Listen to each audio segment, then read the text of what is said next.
அப்பா பொண்ணு உறவுக்கு இணையா ஒரு புனிதமான உறவு வேற இருக்கா என்ன?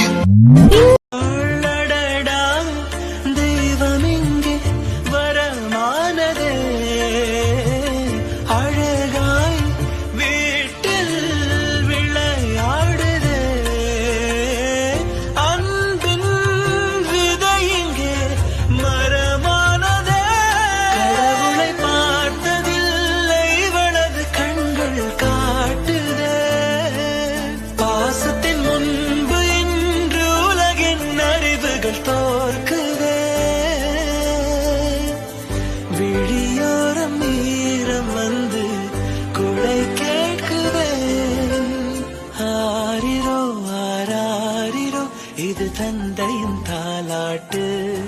என்னோட அப்பா எப்பவுமே எனக்காக ஒரு ஜீவன் இருக்காரு அப்படின்னா, முழு நேரமும் என்னை பத்தி மட்டுமே யோசிக்கிற ஒருத்தர் இருக்காருன்னா அது என் அப்பா.